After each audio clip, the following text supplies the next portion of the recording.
Hi, my name's Christine, and I just wanted to film a video to document my getting my breast implants removed.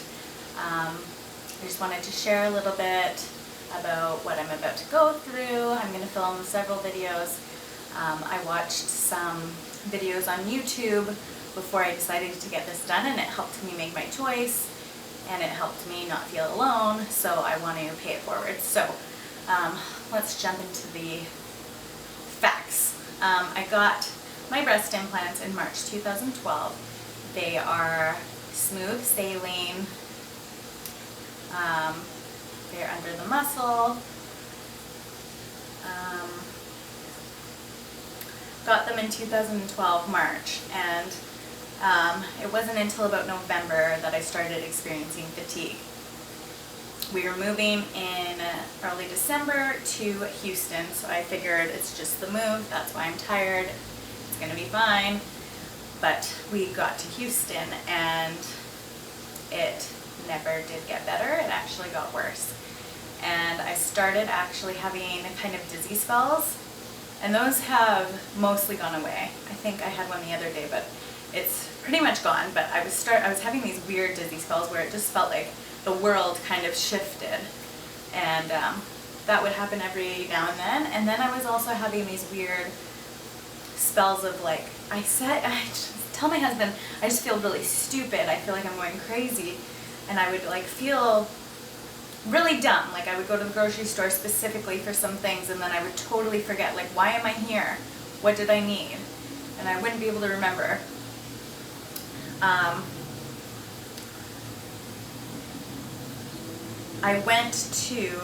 I had seen an ENT, I've been having like this throat feeling, so saw two ENTs, and we couldn't really figure out what it was.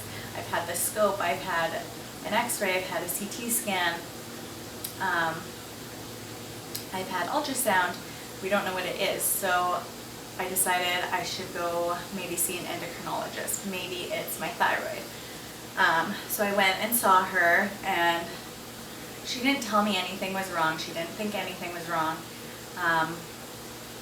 After she got my labs back, she's just told me, go on Synthroid, let's optimize your thyroid. She didn't tell me anything was wrong. So I looked at my labs, and I had really high TPOs, which is an antibody, which means you have Hashimoto's disease, which is an autoimmune disease where your body attacks your thyroid. So went on Synthroid. This is a year later. Started Synthroid. I didn't want to. I had reservations about starting Synthroid, but I was also desperate. I was feeling tired, so tired all the time. All these weird things were happening, so I was like, okay, let's try this. Went on Synthroid, and it was about a week in, and my hands started feeling funny, and I'm like telling my husband, and you can't even describe it, I'm like, my hands feel funny. I don't know how to, they're not tingling, they're just feeling weird. We went on a trip, I thought it would go away, it never went away. It actually has progressed, so it's not just my hands, like it was my arms, it's my legs, they just feel weird.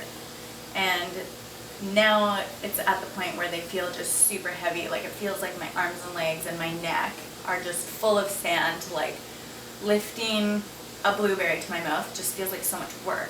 Driving my car, just like holding my arms up just is hard. So I was starting to describe it saying I have weakness, but then I learned perceived weakness and clinical weakness are two different things. Like I'm not clinically weak, I'm still strong, I can still lift things up, but I just feel really weak. I feel like I'm like walking through jello all the time. It's just like work to walk. It's hard to do all these easy things. Like I just don't feel normal. And also when I lay down on the bed and my legs are straight, my legs feel funny, like they fall asleep kind of. Same with my hands, like I'll wake up in the middle of the night and they'll be so asleep, like just dead, can't feel them, totally numb. I have had a CT scan, I have had an MRI to try to rule out MS or whatever.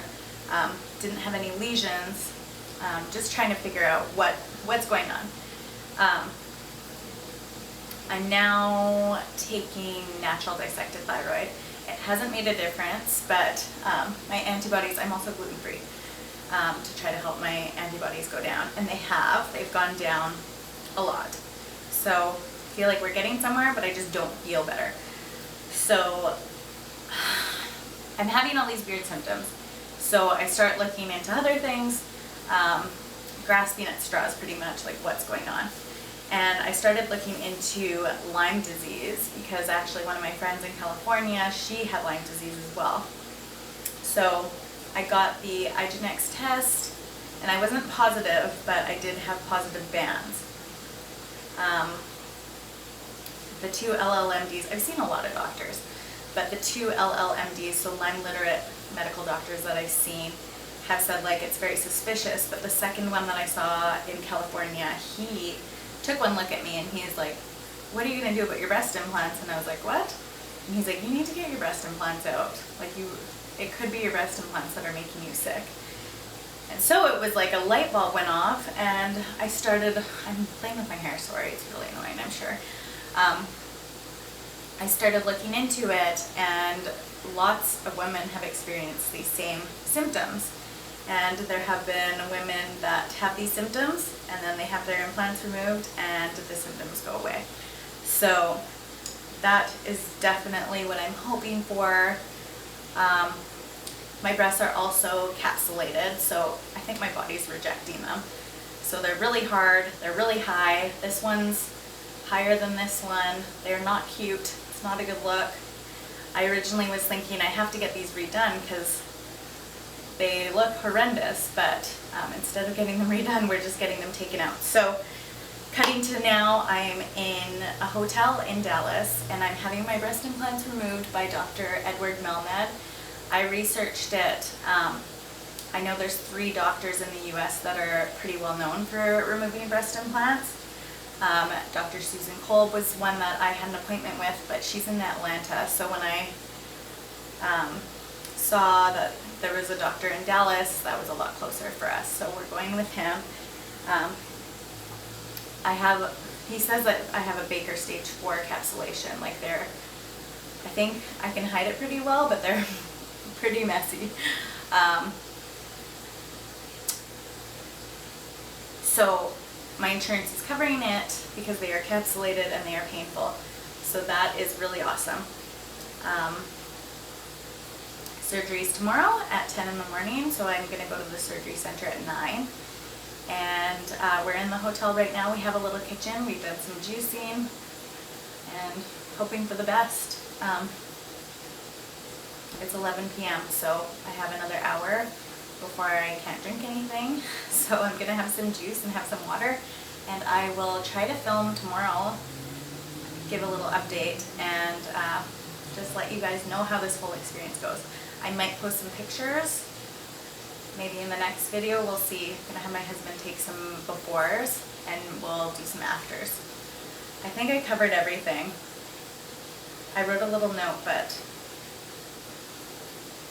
yeah, if I didn't, I will bring it up in the next video.